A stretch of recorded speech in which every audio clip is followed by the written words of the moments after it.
Hi, I'm Thomas Bowles, Prince William County Agricultural Extension Agent.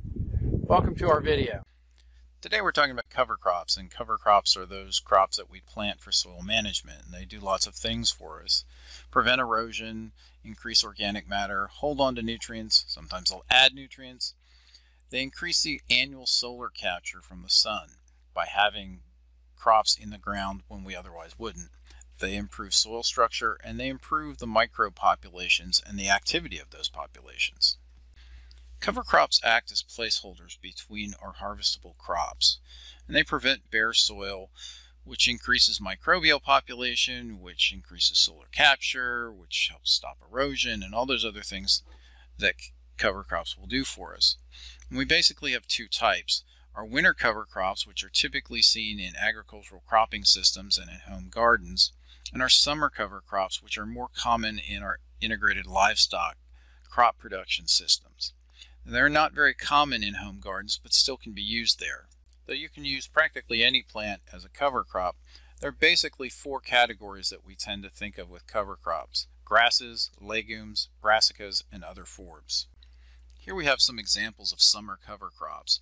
On the left we have sun hemp, which is a legume and not related to marijuana at all. We have cut flowers in the middle, and we have sweet sorghum, which is a grain, on the right.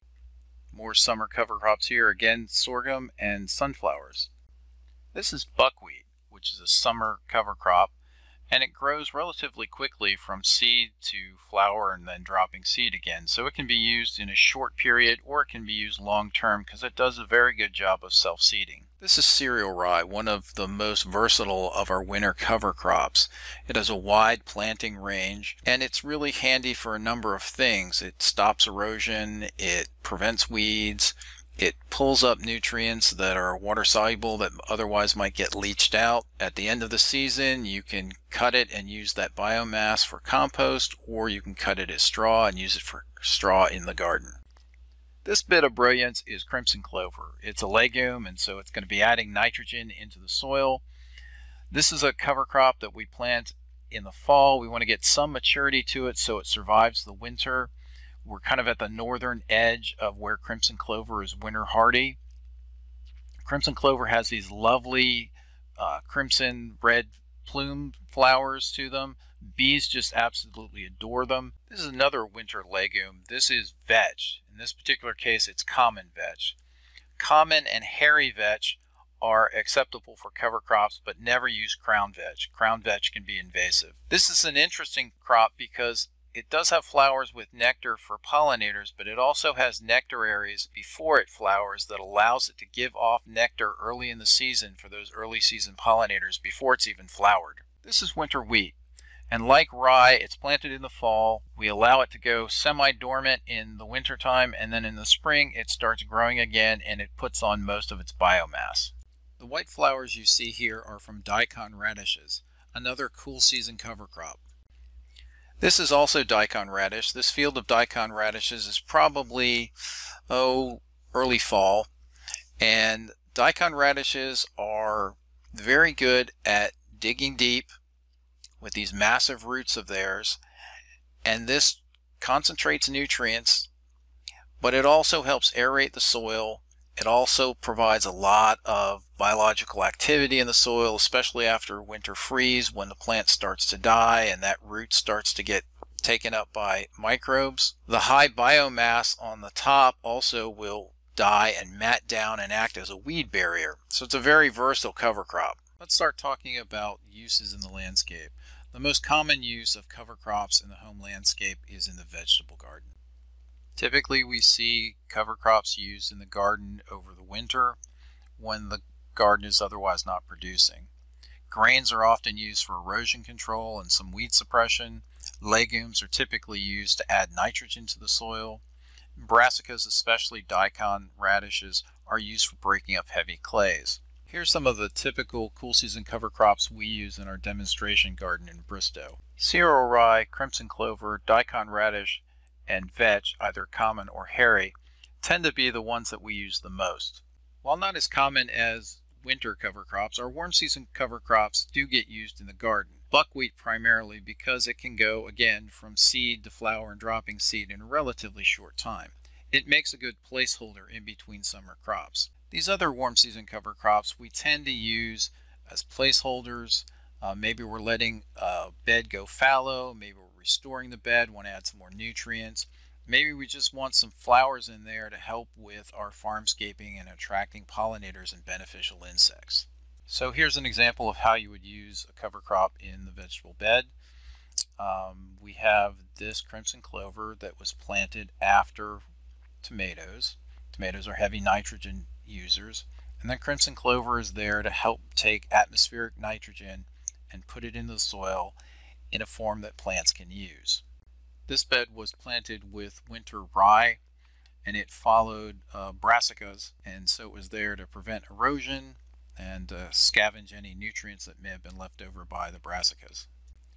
As you get more comfortable using cover crops in the garden, you can get fancy and do multiple species mixes, which allows you to do different things at the same time, like add nitrogen and scavenge nitrogen in the case of a crimson clover and rye mix. You do have to be a little bit tricky. The more species you add in, the more likely you are to run into a situation where if you don't time it just right, you get one species dominates over the other ones. But as you learn cover crops, you can fine-tune that process and get a better understanding of what conditions work best. One other thing that cover crops can do for you, if you've got a small space and you can't rotate plant families from year to year, throwing in cover crops can help break up some of the disease pest cycles. It's not a perfect rotation, but it will help a little bit. And so it's something to think about. You know, if you've got a small space, you can still use cover crops, and it can help break up, especially those of us who are just planting tomatoes and peppers.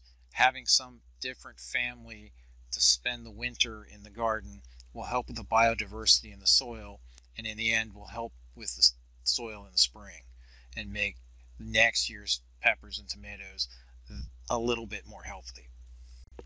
The soil in my hand is the parent material for the bed that I'm squatting next to. A year ago, from when this video was taken, we had converted this bed from turf into a vegetable bed. And you can see the parent material. It's clumpy, it's not super bad, but there's not a lot of organic matter in the soil. But if you compare that with what we've had as a bed that's been in cover crops for a year, you can see that there's a lot of root mass in there.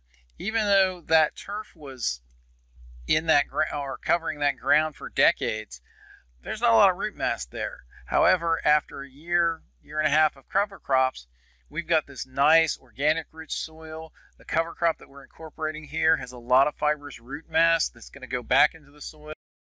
Cover crops are something you might see in the cut flower industry, but they're not usually seen in the landscape.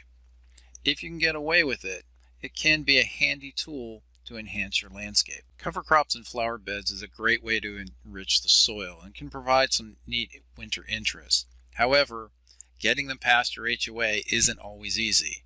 It really depends on what your HOA will tolerate as to whether or not you can do cover crops in a flower bed, especially in the front yard. Here we have a perennial bed that's got some spaces in there for annuals. And in the background you can see there's some crimson clover blooming. That was put there to help nourish the soil and to add nitrogen into that bed. While this may look like a weedy mess, this is actually cereal rye with common vetch. And this is late in the spring. If this were in the front yard, probably wouldn't let it get quite this high and quite this unmanageably looking. But the vetch is there providing nitrogen. The vetch and the rye together are suppressing weeds. They're providing diversity in the soil. These cover crops were put there last fall, basically to take an old, largely weedy flower bed and restore it. Probably the most difficult part of the landscape to have to deal with is the hell strip between the sidewalk and the pavement. This is typically extremely dense, compacted subsoil. It provides little infiltration of water. There's little oxygen, there's not a lot of organic matter, there's not a lot of room for roots to grow. Given these relatively unforgiving conditions, it's not surprising that very few things grow well in the hell strip. A lot of people try and grow grass and just end up with weeds. Some people try and grow flowers, but find it's difficult because of the poor drainage and because of the thick, heavy subsoil. We can use cover crops in this space to help remediate this soil and make it a more hospitable growing area. This particular health strip was planted with a combination of purple top turnips and crimson clover. Ideally, it should have been crimson clover and daikon radish, but in a seed mix-up, it got turnips instead. In this case, the crimson clover didn't get quite as well established as we would have hoped. Fortunately, I don't have an HOA that's going to complain about what it looks like. I did let the turnips go quite a bit longer than I normally would have, just because they're also serving double duty as a trap crop for harlequin bugs. I'd much rather have the harlequin bugs in the front yard away from my brassicas in the backyard where I'm growing broccoli. Using my cover crop as a trap crop also allows me to kill adults, find egg masses, and destroy them before they can be a problem in my vegetable garden. So here we have one of the turnips that got planted. Doesn't look like much. So when we pull up that turnip, we find that it's not very turnip shaped and it's very malformed. We can see that there are a lot of fibrous roots, not too many strong tap roots. There are a few. Now this is something that we're going to have to do several times to get that deep penetration into that heavy compressed clay. We talk a lot about right plant, right place in extension, and this is the right plant that we should have been using in that space. We should have had daikon radish instead of turnip because daikons have more penetrating power. These are daikons that were planted last fall in a very compacted area that used to be a footpath and now is being converted into more bed space. These radishes were in very similar conditions, heavily compacted clay, not a lot of organic matter, and you can see the difference in the way that this radish formed versus the turnip that we saw in the hell strip. Daikons will do a better job at breaking up clay than turnips will, but this is still a long-term project. The problem with really heavily compacted clay is that it takes a while to build up that organic matter, and using cover crops is one way to build up that organic matter and break open spaces for root penetration and infiltration. One of the most valuable uses of cover crops is for erosion control, and we see this in fields quite a bit, but it's also really handy in the landscape, especially in areas where maintaining ground cover or other vegetation is difficult. Where you see the crimson clover is part of a path that had mulch wash away in the fall, and the homeowner put crimson clover down there to stabilize that upward sloping path. The idea being that in the springtime, once they harvest the crimson clover, they can go back and remulch that area and restabilize that path. But the crimson clover is there to help protect the soil. Here we have cereal rye on a construction site being used for erosion control, but the principle is the same in the home landscape. In this particular case, they used it to stabilize a berm. Once site development began, probably in late winter, early spring, they seeded it with cereal rye to hold that ground while they finish site development. Once site development is finished, they'll be able to go in and put in the permanent ground cover, whether that's turf or shrubs or something else. In the meantime, that rye is holding that ground there and preventing erosion. In this scenario, we have a rocky area that's got some drainage problems because of compaction underneath, poorly drained soil. You can see the corrugated pipe leading away from downspouts, trying to get that water farther down the road, but still trying to disperse it. And with it being bare, erosion was a problem. So the homeowner's solution there is to put cover crops in. In this particular case, he put in white clover as a perennial cover crop. You can see in the background there's some dandelions. The dandelions haven't been removed because dandelions have deep tap roots. And again, it's a matter of using the dandelion as a cover crop to help increase the infiltration in that area so that water will drain instead of picking up soil and carrying it off. It's a novel solution for a special problem. A perennial low-maintenance cover crop like white clover is a good solution in a lot of situations. A slope, for example, that's having erosion problems. White clover might be a whole lot easier to maintain than turf. Maybe you have a slope or some other area that you want to plant with some ground stabilizing plants but it's not the right time of year to plant that. Our old friend annual rye is just one of the cover crops that could be used to hold that soil and protect it while you're waiting for the right time of year to plant whatever it is that you want to put in that area to help stabilize the soil. As we start thinking about, well, how do we manage using cover crops? Typically cover crops are used seasonally, although there are perennial ones like white clover. So generally we direct sow cover crops, usually broadcast spreading them and then raking them in to ensure good soil to seed contact. That method usually works best when you are sowing after you've harvested the previous crop. There are other strategies you can use as well. One is overseeding. Typically in a cover crop situation, that's into an immature crop, although it can be into a mature crop, like when you're overseeding your grass. And then there's underseeding, where you're letting a crop get mature, get tall, and then you're seeding underneath it. And I'll show you some examples of both. Here we have the Hell Strip again. Let's take a closer look. So if we take a closer look here, this is one of several zinnia plants that are coming up through the cover crop. So this is an example of natural underseeding. We actually had zinnias here last summer, and we wanted to keep them this summer again. And so when the zinnias were about done, we had overseeded the cover crop, and the cover crop was starting to come up. We cut off all the zinnia seed heads, and we scattered the seeds in the cover crop, so that when this cover crop, this winter cover crop, was harvested out, then the zinnias would be coming up and strong for the summer. Here we have late summer mammoth sunflowers with crimson clover and cereal rye growing underneath them. The cereal rye and crimson clover were planted early so that they could get some maturity and some biomass. Once the sunflowers get cut down, these cover crops have a good head start going into the winter. Thinking about what to do with a cover crop once you're done with it, let's look at how we terminate a cover crop. And it really depends on the cover crop and the situation. Now there are some cover crops that we use that die over the winter. They just can't handle our winters. In a normal year, that would include oats and daikon radishes. Some years, winter kill may also happen to crimson clover if it's a particularly harsh year. Turning under is the traditional way in agriculture and with gardens that we deal with cover crops. And basically you're tilling it back into the soil, burying it in the soil so the nutrients can be cycled by the microbes in the soil. With most cover crops, we can mow them and cover them in plastic, and in a week or two that will kill them. With some cover crops, once they reach a certain stage of maturity, we can just mow them to kill them. With some cover crops, we can crimp them. That is, we basically fold them over at the base, breaking their vascular tissue. We can only do this with cover crops that have reached a certain stage of maturity. Cereal rye is the cover crop that tends to be crimped the most. Herbicides really aren't recommended for the home landscape to kill cover crops.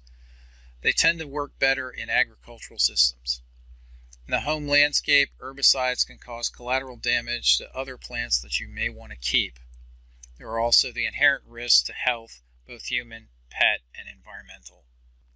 Daikon radishes typically freeze kill in our area, so ideally you want to plant them earlier in the fall, get a lot of biomass onto them so the taproot grows really long. Once it freeze kills, all of the top growth is going to die and drop down and mat over and become a nice mulched area where it's going to be hard for weeds to come up through. The taproot is going to be taken by microbes, and they're going to process those nutrients and return those back to the soil, and that'll help open up the soil. Here's an example of mowing or cut and cover. We've cut down this cereal rye. It hadn't reached a point of maturity. It's early. We want to get brassicas in March, and so we cut it down, we cover it with black plastic, and 2 weeks later we're ready to plant into it. So here we have cereal rye, and you can see in the background that the cereal rye is standing. It's very mature. It's got seed heads on it. We're looking at cereal rye that has at least met the dough stage of seed production, and we've crimped it over again, so that's folding it at the base right where it comes out of the ground. destroying that vascular connection, and so we end up with this mulch that covers the whole bed. And now all we have to do is make a little space and we can put plant starts right in there and we're ready to go. So in summary, cover crops in the landscape can be very useful in terms of building soil, enriching the soil, preventing erosion, supporting the beneficial populations above and below the ground. And we're talking about things like microbes and insects and arthropods. And these will help your plants grow better. And if we work with nature, we can improve things without having to add a lot of chemicals. Now you may need to get a little creative, especially if you've got an HOA board that's very particular. But remember, any plant can be the cover crop in the right setting. If you have more questions about cover crops, please let us know. Every situation is a little bit different, but adding cover crops into your landscape is a good way to build your soil and make your plants be overall healthier and happier. Remember, discover the cover for soil health. If you enjoyed this video, please let us know with your questions, comments, and suggestions for other classes and video. For more information on lawns, gardens, and cover crops, contact the Extension Hort Help Desk at mastergardener@pwcgov.org. Thanks for watching.